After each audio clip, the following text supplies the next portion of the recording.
హైవర్స్ cats crime అవేర్నెస్లో video ఇస్తున్నాను. ఎందుకో తెలుసా? మీరు గుడి దగ్గర ఉన్నటువంటి బిచ్చగాళ్ళకి డబ్బులు డొనేట్ చేస్తున్నారు.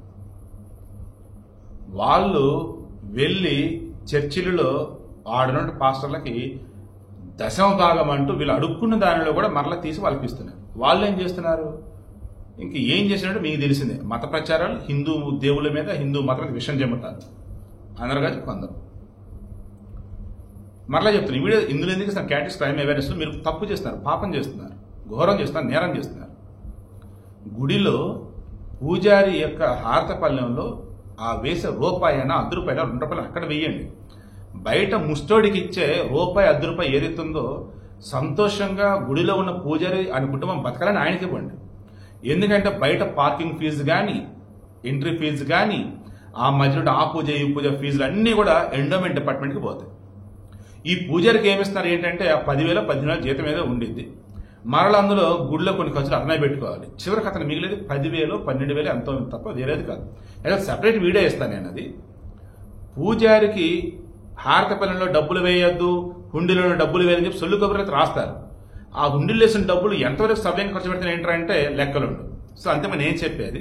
మరలా చెప్తున్నా, పేరుకే పేదవారిగా ఉంటూ, పేరుకే దళితులుగా ఉంటూ, పేరుకే ఎస్సీలుగా ఉంటూ వీరిలో చాలా వరకు చేస్తుంది ఏంటయ్యా అంటే మరలా వెళ్ళి మరలా ప్రభువే మా దేవుడు, ఆయన తప్పక వేరే లోకం లేదు, అదే లోకం అన్నట్టు, దశమ భాగం ఇస్తే స్వస్థత చేకూరుద్ది అన్నట్టు, దశమ భాగం ఇస్తే నీకు మేలు జరిగింది అన్నట్టు, దశమ భాగం ఇవ్వకపోతే నుంచి వెళ్ళిపో అన్నట్టు ఎంత దారుణంగా మూర్ఖంగా తయారవుతున్నట్టు వాళ్ళు ఈ అమాయకుల్ని, పేదలని బలి పశువులు చేస్తూ వీరి దగ్గర ఉన్నటువంటి డబ్బుని లాక్కుంటూ ఉన్నారు భయపెట్టి.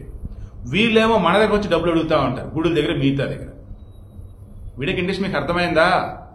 మీరు ఎట్టుపైతే బిచ్చంగా వేయొద్దు. అలా చేయటం అంటే మీరు వారిని నరకంలోకి తోసేస్తున్నట్టు. మరలా చెప్తా, అడుకున్నంత క్రైస్తవులు నేను అనను. అడుకున్న వాళ్ళు హిందువులు, ముస్లింలు, క్రైస్తవులు ఎవరైనా ఉండొచ్చు, వారు కూడా మీరు ఇవ్వద్దు. ప్రభుత్వం సైడ్ నుంచి అన్ని పథకాల రూపాయలు అందుతున్నాయి. అలాంటప్పుడు ఇంకెందుకు డబ్బులు ఇస్తారు?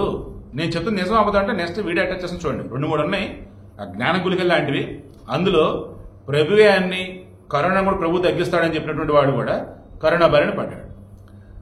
ఇదిగో ఈ కొబ్బరి నూనె తీసుకొని మీ పిల్లలకు రాయండి, అంత రోగాలు ఏమవుతాయని చెప్పినాడు కూడా వాడు కంటికి ఏదో బాగుతే ఆసుపత్రి అడ్మిట్ అయ్యాడు. ఇలా చెప్పుకుంటూ పోతే పాస్టర్ల పేరున పేదవారిని అమాయకులు చేసి బలిపూసలు చేస్తున్నట్టు ఎదవలు ఎంతో మంది ఈ రోజు కోటి సంపాదిస్తున్నారు. వీళ్ళు మాత్రం ఇంకా పేదరికంలో మగ్గిపోతూనే ఉన్నారు.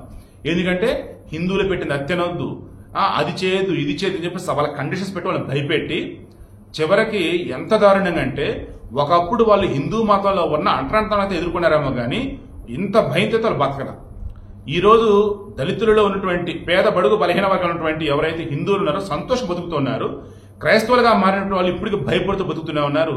ఏ రోజు ఎలా ఉండేదో తెలియక అల్లలాడిపోతున్నారు. కానీ బాగుంది, స్వస్థత చేకూరింది, మాకంత గొప్పగా అని చెప్పేసి ఆ భ్రమలో బతుకుతూ ఉన్నారు. ఆ జ్ఞాన గురికలు ఉన్నాయి. ఆ వీడియోలు ఎన్నెన్ని దొరుకుతానండి అటాచ్ చేస్తా, తర్వాత చూడండి. మరి చర్చికి వెళ్తున్నావు కదా, అక్కడ తీసుకున్న డబ్బులు అక్కడ కూడా ఇస్తావా?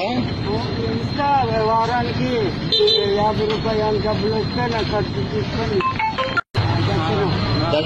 దశమ భాగం అంటారులే, దక్షిణ భాగం.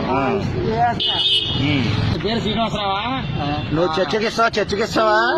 చర్చికి ఆదివారం. Very good. చర్చిలో ఎంత ఇస్తావు? చర్చిలో ఎంతో కొంచెం నీకు తోచింది ఇస్తావు. మా హిందువులే తీసుకొని చర్చిలో ఇస్తావు. వెరీ గుడ్ నానా. పాస్టర్ గారు బాగా ప్రార్థన చేస్తారా? పాస్టర్ గారు బాగా ప్రార్థన చేస్తారమ్మా. పాస్టర్ గారు